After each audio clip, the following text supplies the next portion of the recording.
On the Build Show today, we're going to be tackling the age-old question, are houses built too tight? My buddy Kristof Irwin, an absolute expert in this topic, has come into my podcast studio, and we're playing the whole podcast for you. It was such a good episode. And if you're not already a subscriber to that podcast, I'd love to have you join us. You can watch all our podcasts over at buildshownetwork.com, or you can subscribe on iTunes or all the usual players. With that being said, our house is built too tight. Let's get going. All right, my friends, welcome back to another episode of the Build Show podcast. That's right, my weekly time to get together with you guys and go deep. You know, when we make YouTube videos, of which I just made one with Kristof literally like 2 hours ago out of one of our job sites, there's only so much time. I'm always like, gosh, I'm limited on time. People only have so much attention span on YouTube. But in the podcast studio, we can go longer, and that's exactly what we're going to do now. This is a bit of a companion podcast to the episode we just shot, which I'm not sure when these will get published, but look for the YouTube episode, the Build Show Network episode with Kristof Irwin, talking about getting upstream on the design to affect the building and its design so that when I get to build the house, when the builder gets to build the house, things are in place already for a well-built, well-constructed house with a good HVAC system, with comfort of the occupants in mind, with efficiency in mind, all those things. And this is kind of precipitated from, my guess is if you're a builder listening to this, the years of angst for getting a, sorry for the crassness, the turd of a set of plans that may look beautiful, but you're like, gosh, where am I going to put the mechanical systems? There's no room for ducts anywhere. There's no mechanical rooms. There's no thought for the comfort of the occupants with these giant walls of glass. How can I possibly cool this down in July? Or how can they be warm enough in this house in December? And that's kind of the genesis of that video and ultimately this companion podcast. Longest intro ever, by the way. With that being said, from the Rockwell Studios in Austin, Texas, let's get going.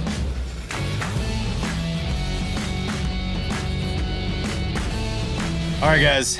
Y'all have met my friend Kristof Irwin probably before. Kristof, we've been friends and we've been building together since about 07, 08, 09, something like that. Since we were kids. It does feel that way. For many, many years. And if you don't know Kristof is a PE. He's an engineer. He literally has a rocket science background. Probably the smartest. I worked in a wind tunnel. Let's just be clear. Yeah. Very, very smart guy. But you've probably seen him on the Build Show in the past, in specifically talking about HVAC design. Mm-hmm. You know, for years, he and his company, Positive Energy, have done all the mechanical designs on my houses. Not just the manual J, which is like, what size do I need, but duct layout, equipment selection, diffuser selection, and the harder part of all that, which is how do I get all this duct to run through a 3D building with these framing and engineering plans. And that's where his company absolutely shines and is head and shoulders above every other mechanical HVAC designer that I've ever seen. But what we're talking about today, Kristof, is a little bit of a companion piece to our YouTube video, which I think is kind of funny because when we started talking about this, you prefaced our conversation with, Matt, do you still say on the videos, dedicated to building science and fine craftsmanship? Yeah. Which I haven't used that terminology in a while, but if there's any OG YouTube subscribers, you know, when I started this YouTube channel in 08, somehow I've accumulated a few phrases, and let's get going and on the Build Show and my falsetto voice have stuck, but I kind of have ditched, for whatever reason, dedicated to building science and fine craftsmanship, although I would say that I still am dedicated I was going to ask that. to those. So with that in mind, Kristof, lead me to this point of how do we get upstream? How do we affect these buildings before you as a mechanical designer, let's say, get a set of plans you're like, gosh, this is going to be a really hard building to design for, to heat and cool, to keep these occupants comfortable. And by the way, the occupants, the homeowners, are the ones paying you usually. And how do I, as a builder, get upstream on that? Mm-hmm. That's good. So there's actually a lot to unpack. And so just to give you like a a sense of it. So you just mentioned there's no room for ducts, right?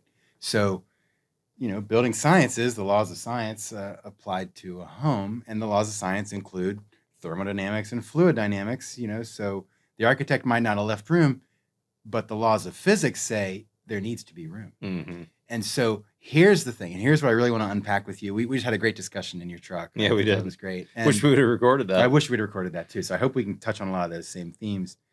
But what I'm getting at is building science is considered to be the physical sciences applied to home. Well, the physical sciences create an impasse where the architect says, here's my architectural expression, and the laws of physics say, I need a duct that won't fit into that expression. So what happens is, suddenly now it's a social science or a psychological science that needs to come to the fore, and what unlocks it is, how do you set up the relationship with the architect based on trust and mutual respect, so that when you say, I need room, you can get more room? Or how do you ask for more room? How do you lead them to see for themselves that you need more room?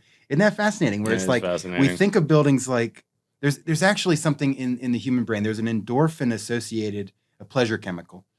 This is so wild. It's associated with the anticipation of the cessation of a problem or a cessation of craving. So it isn't associated with, I no longer crave this, I no longer have this problem. You feel happy as soon as you know that a solution exists.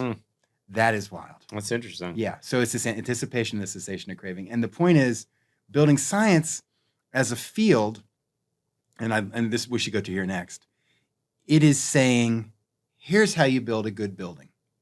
And so what happens in the industry is, oh, we know how to build a good building. Ah, that feels so good. We've solved the problem. False. We don't need to know how to build a good building. You and I need to know how to cause a good building to exist. Yes, for sure. Yeah. So, because we have knowledge of how to build a good building, but we don't always get to affect the design or the desires of the homeowner or whatever. Right. And so often you and I, as, let's say the mechanical designer or me as the builder, have to take what we're given and make the best of it. Right. And sometimes making the best of it will satisfy their desires. Other times it'll satisfy them short term, but not long term.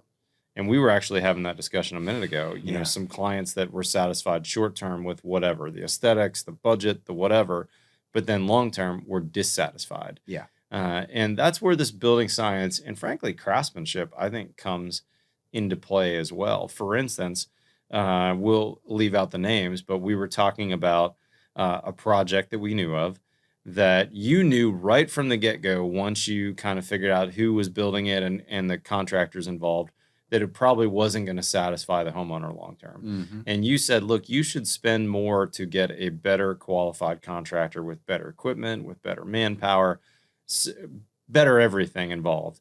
And the client said, no, I just don't have the budget for that. And you said, okay, I mean, you do what you need to do, but I think you're going to be disappointed. And sure enough, when it was all said and done, things did not turn out the way the client had hoped.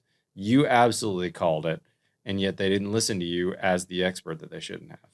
Yeah, and you know, I it would be nice if you could just point blame and single people out and say, oh, we have people saying, you know, inappropriately managing their practices or something. But the reality is that you and I are professionals involved in the construction industry, right? So I'm an engineer consultant.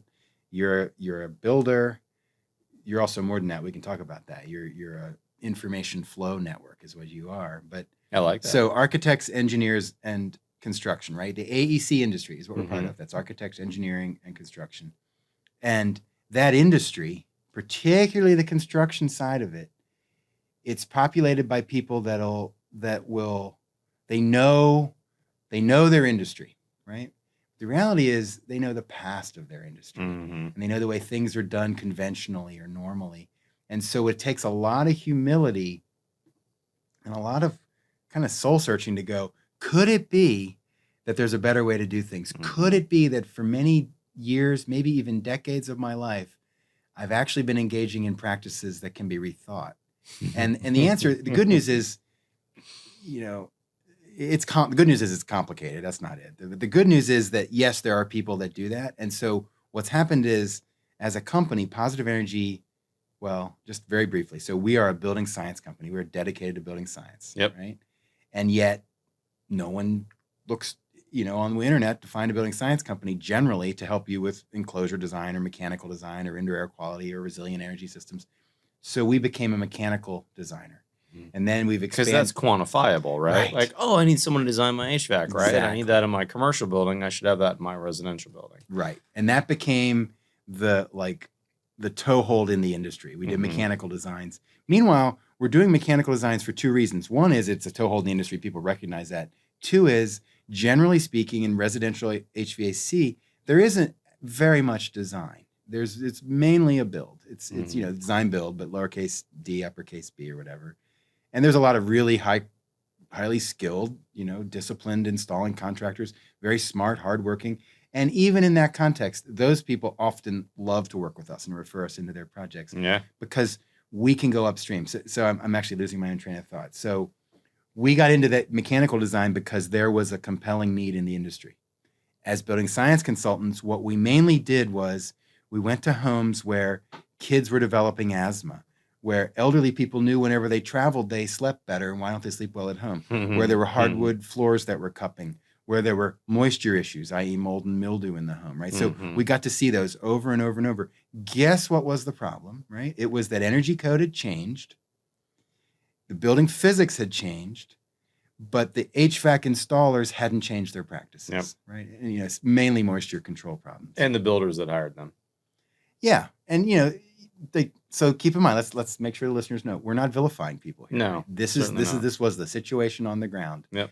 And, what you could say is I can say that I have had literal cuss words aimed at me from the podium giving a talk to the HBA and installing contractors and their GCs saying, there's no problem, you're full of it. If there was a problem, I'd know about it. Meanwhile, some of those same homes, I am knowing about it because their clients are calling me. The clients don't think about calling their builder, certainly not 3 to 5 years later. And that was maybe a little more than I need to go toward blaming. But the point being that the industry culture is like an inertia of position, and it doesn't want to change because people are protecting they're protecting status quo, the status quo relationships. I mean, industry culture is one reason why polyurethane spray foam has made its way through the industry so rapidly, because you just call a different person, they install a different product. I didn't really have to fundamentally rethink my building. That's right. Which, if I want a high quality air control layer and I don't do spray foam, now what do I have to do? I got to think about my fundamentally rethink my building. Yeah, I got to go to perfect wall. Let's say exactly, and or monopoly framing, as I called it on my house, but same thing. Yeah, that's a good way to say it. And I don't want to dominate this conversation. Please. No, this is good. Go back. I have a place I want to lead. How do we go upstream though? Yeah, because that's where I want to go with this. And that's where we spend time on the video. What could we do if we got involved? You in particular, maybe even me, got involved when there was just a concept of a house, just what the architects call a schematic design, which is basically a floor plan and maybe an elevation, and that's it. Yeah. What if we hired you to give us the full mill building science look at the house to go, all right, how would this house perform if we take this house in this rough concept and take it down through an actual construction drawing? Yeah, exactly. And are there some changes, tweaks, window sizes, orientation, shading, whatever that we could do at that stage? So take it absolutely, yeah. So you set me up perfectly. So Positive Energy Building Science Company, we've now split into offering two sets of services.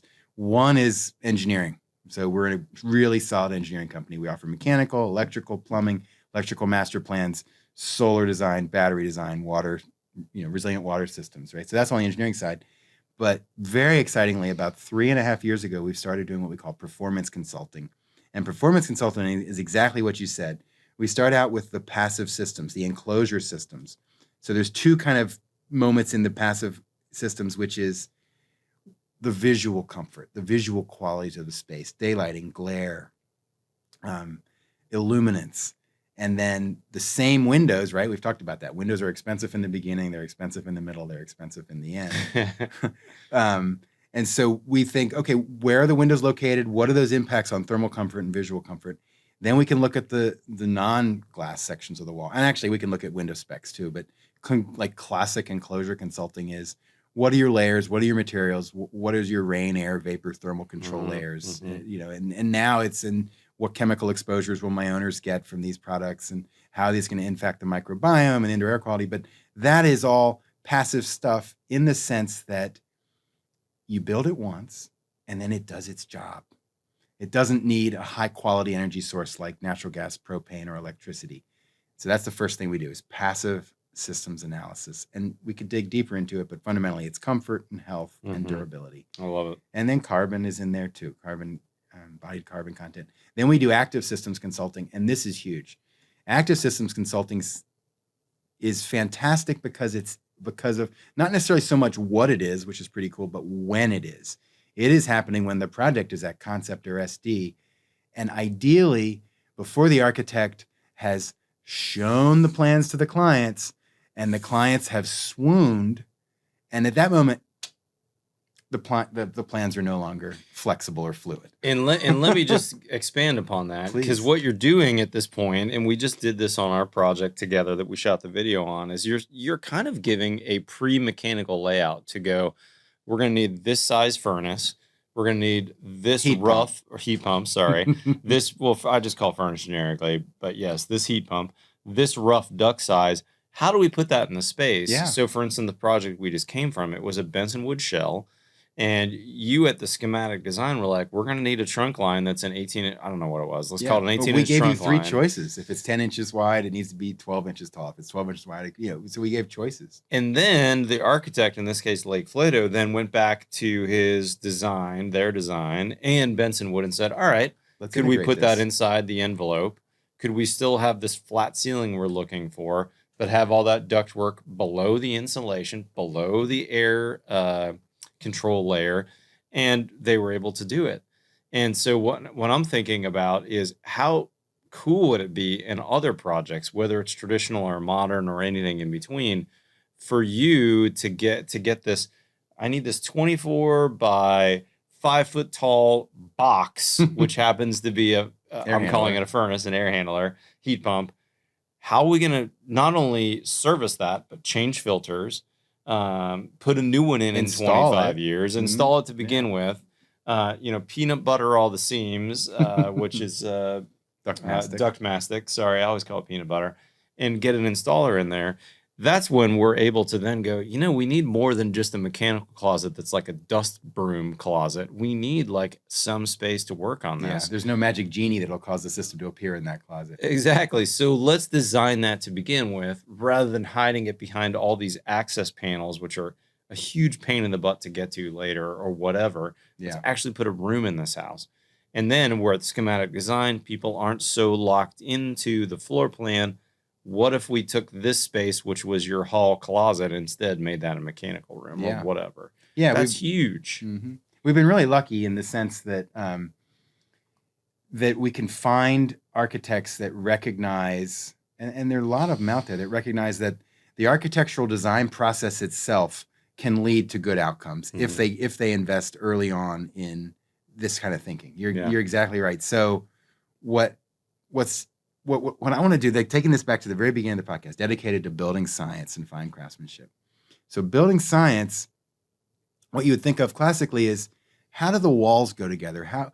In what sequence do you install them? Where does the flashing go in? Where's the vapor barrier? Where's the vapor barrier? And now expanded building science says, yeah, that's interesting. And that's necessary to cause a good building to exist. It's not sufficient to cause a good building to exist.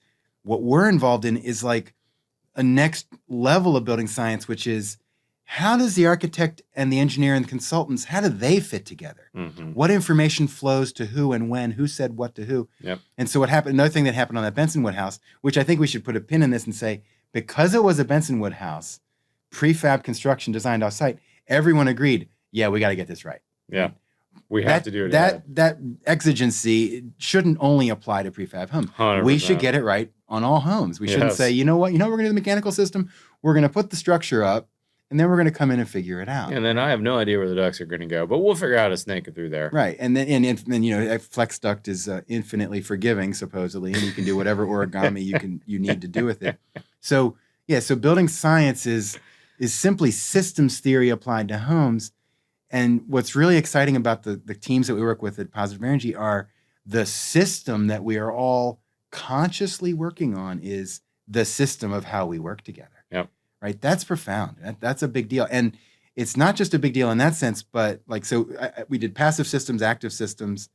And we didn't talk about the last one is resilient energy and water systems. So we live in an era where many people recognize that you can't just say, oh, I'm connected to the grid and that's good, right? The pricing, the quality, the availability of energy and water are less reliable than they used to be. As a nation, we're trillions of dollars of investment behind in maintaining those systems. So the point is, passive active resilient systems consulting happens early on while the design is still fluid. And what else is happening there? Well, the enclosure impacts the quality of the enclosure from a thermal and air perspective, impacts the sizing of the heating and cooling systems, which impacts the needs of the resilient systems, right? So what is happening is Positive Energy can take all of that and basically like solving simultaneous equations. Like we can kind of solve it all together and do permutations on the enclosure and look at the mechanical system impact. So cool. And just a one quick thing on the mechanical systems, you and I have just done this. It is common in our industry and it is unfortunate. I think I would love mechanical systems to stop being about heating and cooling, which is, heat pumps heat and cool. They source heat from outside in the winter and bring it to the home, and they source heat from inside and send it out of the home, which is cooling, which is important. It's also like, oh, you want to yawn a little and go, of course I'm going to heat and cool the house. How am I going to ventilate the air? How am I going to filter the air? How am I going to dry the air or bring more moisture in if needed, which is rarely needed in our climate? And filtration is a case in point where filtration is like, I don't know if you know this, but the number one like pollutant exposure in our society is air. We breathe in 30 pounds of it a day, more than we eat or drink, 12 to 16 times a minute. The business end of air is oxygen. Air goes into my blood and from my blood into every tissue and cell. So fundamentally, we're never more intimate with anything that we build in a home except for the air.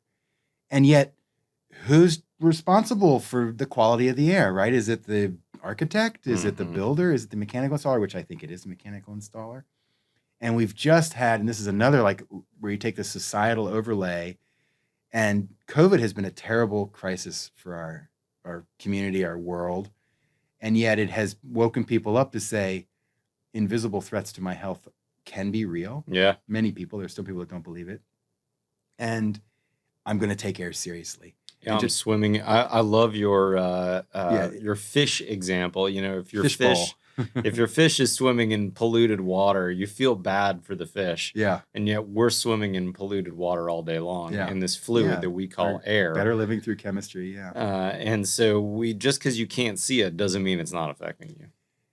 Once again, and that's a beautiful point. So that gets me back again. So there's another thing. So as an engineer, as a problem solver, as someone who really feels like society should ask for more from their homes, right? Of course, you want visual, spatial, economic outcomes, fit and finish technology. Why not ask for your bedroom to be a sleep system? Why not ask for resilient energy and water systems? Why not ask for durability? Why not ask your home to actually support the environmental ecosystems upon which we all depend, right? But there's this interesting thing where as a mammal, psychologically, we are resistant. This is pretty profound. It's funny you say it before you say it. As a human, we are resistant to the idea that we cannot perceive threats to our health and well-being.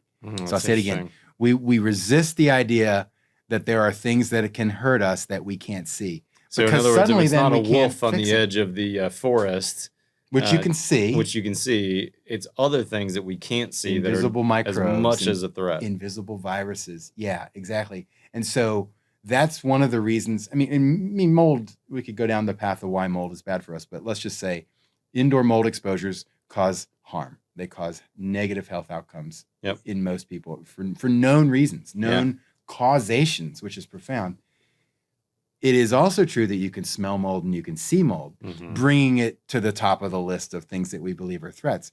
Many indoor air quality scientists today say, yeah, mold is a health impact as part of the entire expanse of indoor microecology, of which mold is one player among bacteria, viruses, protozoa, archaea, many things that are causing negative health outcomes.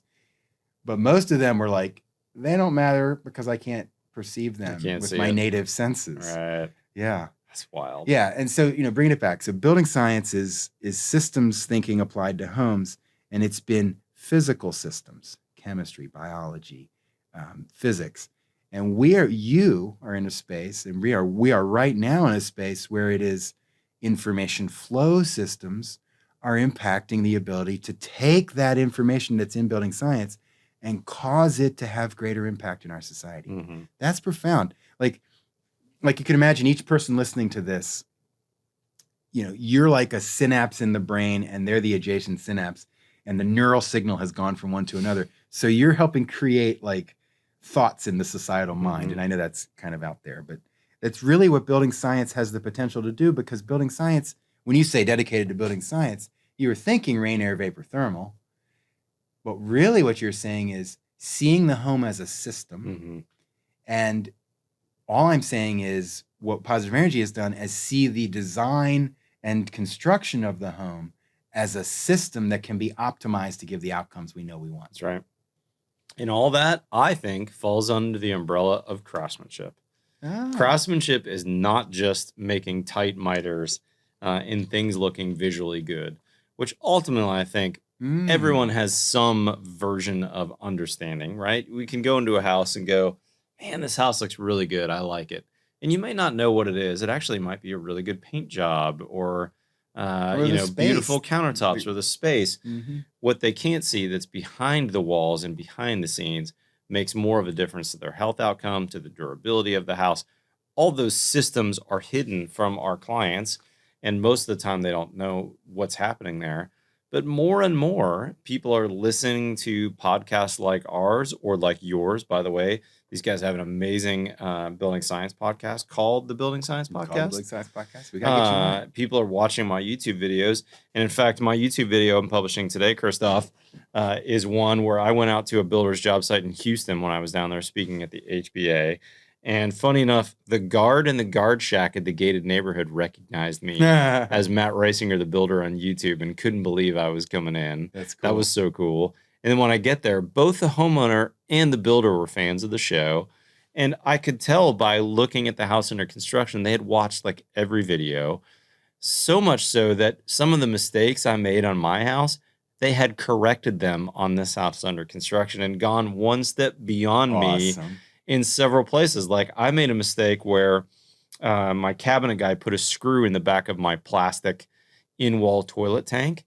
And this builder had taken the step of getting a 16 gauge piece of metal inset into the wall behind his tank so that when his finished carpenter, drywall, or whatever came, there's no way they could pop a screw in the back of the tank. I was blown away.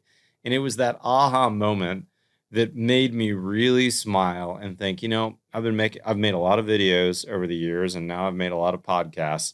And yes, I get paid. We have sponsors. But what I really care about is changing the conversation about well-built houses. And incidentally, we're seeing that happen. Fine craftsmanship. And that is craftsmanship, I agree completely. You just said craftsmanship is more than the miter, which is how did something come together? How does the whole house come together? And that fundamentally isn't just, and we would love it to just be a material solution. Like, oh, you picked the right materials and assembled them in the right way. It's not. It's more like you pick the right materials and you make sure the right information got to the right person at the right time. Yeah. And so what we've done with the performance consulting department, and by the way, we have tremendously talented, hardworking, intelligent, motivated people, which you can't underestimate the power of human caring and human exertion, right? No. So what we've said is that how do things come together? We've moved it upstream, and we have a lot of architects that say, I love this. I'm glad you're showing me that I'm creating glare with that window, right? Even architects that say, oh, I know daylighting. And then we show them and they're like, oh, I thought I knew daylighting. And then similarly with thermal comfort, right? And So you said something. Slight tangent, but I think it's worth Please, talking go about. for You it. said this on the job site just a little bit ago. That I can't remember who made the video, but we were talking about windows and window to wall ratios, and whether blinds inside or outside made a difference. And at the house that we just visited, there was a fair amount of glass in the master bedroom, and there's a fair amount of glass in the kind of living room main space that has a killer view. The rest of the house has pretty modest glass. I think you mentioned it was like 20% wall to window ratio. So 20% glass, 80% wall. It's window to wall ratio. Window to wall ratio. There you go. So the windows would be 20% of the walls in a room. There you go. And in the master, which had a higher, like 40%, let's say, there was a fair amount of load through the glass, meaning there would be sun that would hit the glass. And even with a high or a low, whatever the solar heat gain coefficient is, a 0.2 solar heat gain coefficient, we still have 20% of the energy making it through that glass. And so one thing early on you said was, hey, we should consider exterior shading in this location so that if we wanted to cut down on that heat load, we could do it with an outside shade. Yeah. And I think 99.99% of America thinks of shades on the inside as cutting that down. But you said, no, if you think about it, maybe you're going to cut down the glare for your eyes, but every BTU that goes through that glass and hits that interior shade is still heating the house. It made it into the house. It made it past that glass. And so by doing exterior shades, we're preventing that from hitting the glass to begin with and from coming into the house. And what struck me, I'm going on a huge tangent here, but a couple years ago, I went to Europe for the very first time, and I saw in Switzerland and then in Germany, all those houses were built with exterior shades. Part of the reason was, I assume, they had interior tilt turn windows that were kind of like a casement that came into the building. And so a shade would get knocked out of the way if it was an inside shade. But a big part of that was they wanted to cut down on the light transmission even hitting the glass to begin with.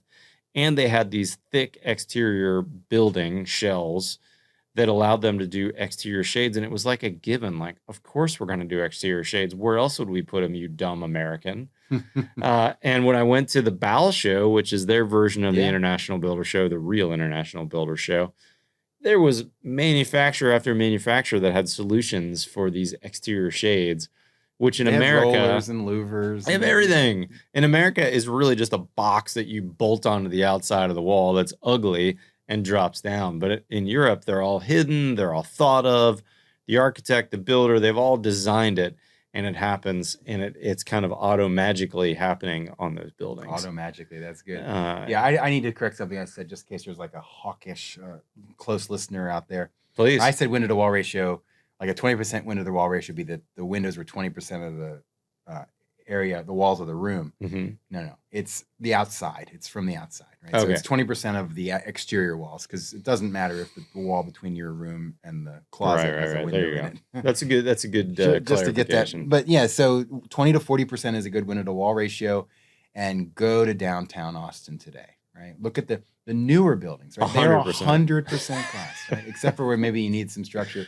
Canyons of glass, steel, and concrete at a time when we know that the materials that we need to wean ourselves off of are what? Glass, steel and concrete. Yeah, so dumb. I don't get it, and frankly, this is getting out of this is maybe more of a tangent, and this is a hard place to go, but what is it that's causing that, right? Because there's developer driven. Developers follow societal appetites. Yeah. So fundamentally, it's people that live there are saying, the relational signaling I get to live in this or work in this building, keep in mind, we're mammals again. We fundamentally seek safety through relational belonging, and we use our homes, buildings, cars, solar panels, clothing to signal relational belonging to a certain social group. So you go live in those buildings. What are you signaling? Like, I'm in a glass building. I made it. I am now free of the vicissitudes of nature, right? I can use high quality fuels and be hot in the winter and cold in the summer. I've gone way off a tangent. I'll reel myself back in. A little bit of virtue. But I don't know how to solve virtue that. signaling, frankly. Yeah. I did some relational signaling just then. It's a whole nother podcast, probably. But I've heard Joe Stieberg talk on this, and he, of course, in his much more vulgar way, talks about how we have these super glass buildings today that are LEED Gold certified. And yet, if you look at the buildings that were built in the 50s or 60s, let's say, that had a more normal 40% window to wall ratio, they're much more energy efficient, even though they're 60 years old or 70 years old. They're frankly better to look at too. And I like the architecture of some of those old buildings. And some of these big glass buildings look like a Me Too building that anyone could have designed. Like, I could have designed that. Just make a glass building. Okay, great. A square high-rise tower. It looks the same as the last square high-rise tower. That's all glass and curtain wall. Go live in the Apple store. And even if you make it triple glazed, you're still only going to get maybe what, R6 or R7 out of some triple glazed glass. Now, okay, 12 or something. R10 glass. Whereas that wall right there with just some cheap rock wool insulation and some studs might be an R10 average R value with some 2x4s and some rock wool that cost how many dollars per square foot compared to this really expensive high-tech glass. And, you know, and frankly, this is like, sounds a little blasphemous, but the concept of energy efficiency can lead us astray, because I can have a coefficient of performance on a heat pump of 3.5, which means it's 350% efficient, which means it takes 1 unit of electrical energy to create 3 units of heat energy, right? Or move 3 units of heat energy out to cool it. Point is, that's very energy efficient. If I put that in an all glassy home, and can I call the home energy efficient? You know, what you kind of want to say is, what was your energy use? How much energy did you use? So we've entered a place, you know, it's kind of like, what was it? Brer Rabbit or something. Don't throw me in the briar patch. It's kind of like industry for a long time has been championing energy efficiency because, you know why? I can constantly upgrade and sell new products and get the better product, all the while forgetting, like, well, yes, if I'm comparing 2 buildings, both that have 25% window to wall ratios, then it makes sense to go with the more energy efficient cooling system. Right? But if I'm comparing 2, I mean, it still makes more sense to go with the energy efficient cooling system. But what I'm saying is, the words energy efficient, to say you have an energy efficient home, that's not sufficient. Doesn't automatically mean it's good. It's appropriate, it's well built. To it's the long smart term to have built that to begin with. Right, exactly. And it doesn't also mean that your clients are going to be comfortable or like living there ultimately. Yeah, and that's a big one. I mean, so, you know, a lot of what we do on the visual and thermal comfort consulting at the very early end is talk about shading, talk about external shading, talk about moving clear stories, talk about reducing skylights or shading skylights, making them clear stories instead, things like that. And in that role, I mean, architects fortunately have not said this to us, but I feel like, gosh, how can we pull back from sounding like we're anti-glass or we're the glass police? Because what we're really saying is, you're gonna, like, what do buildings do? Like, let's say, what is the function of a home? The function of a home it's an environmental is to be a separator, shelter. right? It's an environmental separator. It's also shelter. It's also a place where a family goes to be together as a family, and they want to be together, and they don't want to be distracted by being hot or cold or having glare. So in that sense, what we're really saying is, what do homes do? Homes serve people to live their lives, and you don't want glare and thermal comfort issues, and so be careful with the glass. So I kind of sprawled that out, but we do sound like the glass police, but I don't want to sound like that. One last glass police comment, which I thought was fun. Daniel Glauser, who we hung out with today, one of my project managers, said, you know what bugs me about some of these downtown buildings, and he was actually talking about his own house, because he's doing a big remodel on his 60s house, and the architect had specified some floor-to-ceiling glass in one section. He's like, I don't want that. Like, there's no good view there. I don't need that. It's more expensive. Why don't you just cut it down so it's like from the waist to just above my eyeballs, so I can get a vignette when I come by here, rather than floor to ceiling. And I thought, you know, there's a lot of truth in that we sometimes absolutely build these buildings on a computer and look at them at a SketchUp model, and we forget the environment the building's going into. And that we just need light to come through there most of the time. And a lot of buildings that we build have no views of anything that you want to see out the window. And then we're and building as a result, that yeah. sun tunnel that you spoke, we talked about this earlier, a sun tunnel, which is a solar tube, 8-inch, or solar tube, which maybe is an 8-inch opening, would give us plenty of lumens, natural lumens, changing light depending on how the day goes. You could get it into the deep recesses of the house. That would probably give you every bit or more than some big piece of glass that's really expensive. Yeah, we seem to forget that we're putting very sensitive human mammalian bodies into these homes. So I'm coated with tens of thousands of thermoreceptors. I have 2 very sensitive eyes, but you know what? They're only on my head. They're not on my ankles, right? And so we seem to forget that when we're designing it, that like, no, this is actually a place where we're going to put people and to really do what's human factor design. And just one thing I always like to stress, just to remind people, I guess 1.5 things. One is homes need to be beautiful, and glass helps that, right? We love to have a connection to nature. For sure. And so key view moments, having a trophy room, having a big area of the home that's completely makes you feel intimately connected with outside. I am totally not against that. Yeah, no, me I'm too. against doing it everywhere. Right. But one thing that I like to remind people that, like, okay, so there's your kind of your story of who you are, your ego, you know, oh, this house is great because I have glass everywhere. That's the connection to nature that I want. Coming back to your native biology, what your body wants as far as a connection to nature is fresh, filtered, but fresh outdoor air. Yeah, that's right. Right. So this is an interesting thing. Like it's that mass of air that's outside that you want inside. And of course you want to temper the humidity and the heat out before you bring it in, or heat it up a little. Having built a really good house recently with your help, incredible. And lived in a not very good 70s house prior, it is a world of difference. Acoustic Kristof. differences too. Acoustic, thermal, fresh air, sleep quality.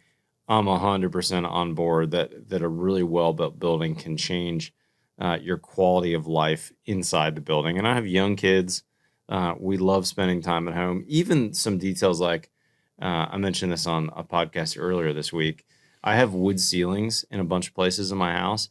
And my wife was like, why don't we sit over there more often in this place that's like a big white box of painted drywall? And I was like, I don't know, you know, this is less comfortable. The seating's less good here. And later I thought, you know, I wonder if it's because I just love that space. I have a wood ceiling. I have a great view to the outside in this one little spot. I have a 10-foot wide lift and slide door that's triple glazed.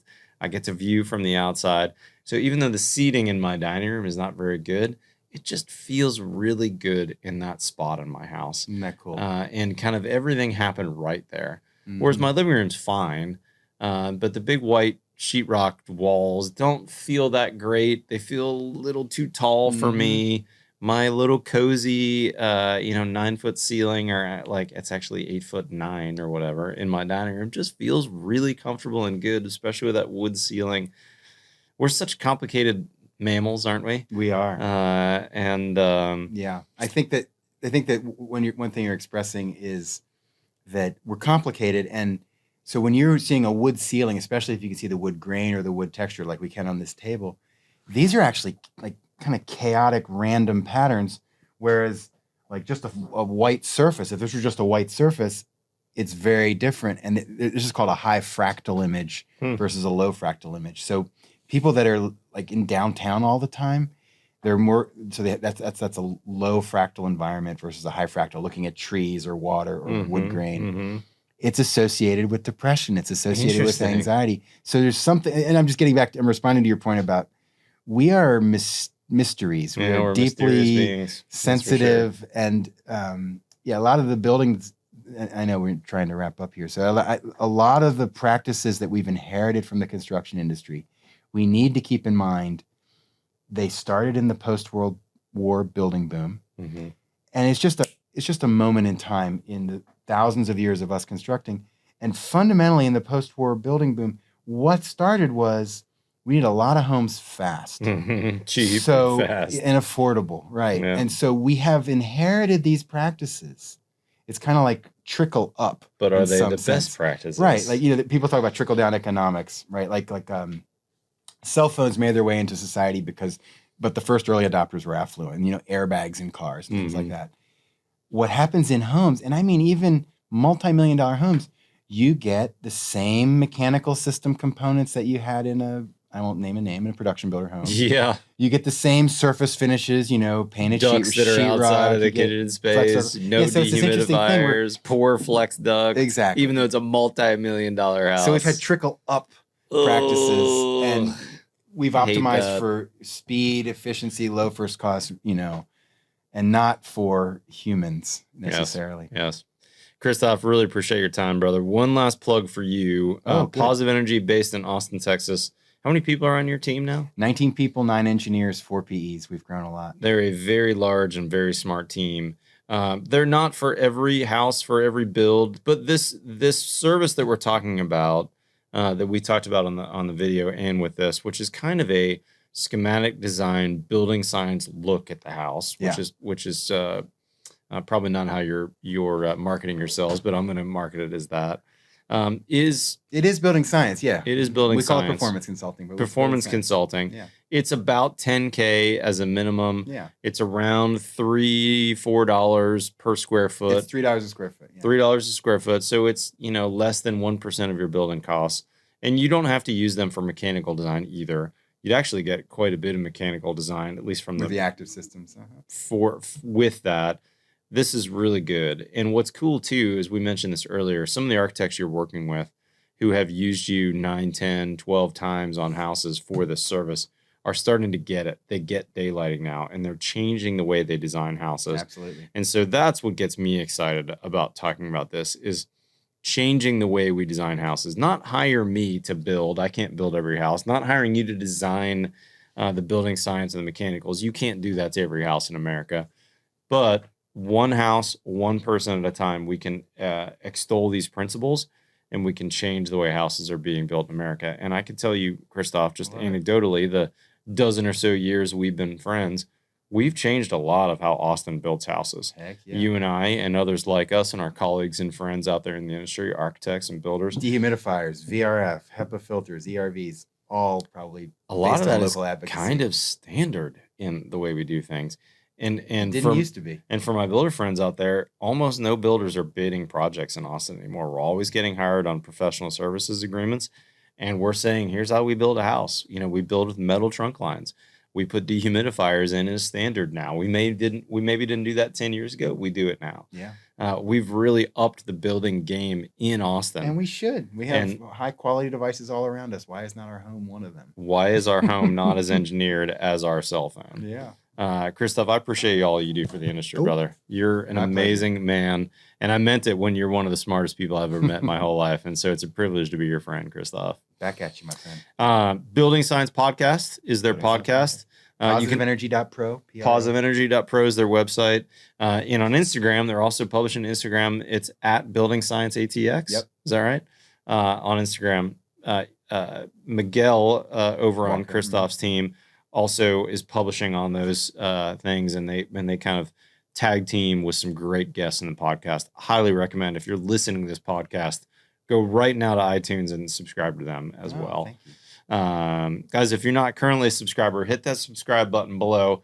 And remember, if you want to watch this podcast, we're of course mainly listened to, but you can see Kristof and I's beautiful, slightly unshaved, dirty faces on buildshownetwork.com, where we're publishing the video version of that. That being said, follow me on Twitter or Instagram. Otherwise, we'll see you next time on The Build Show.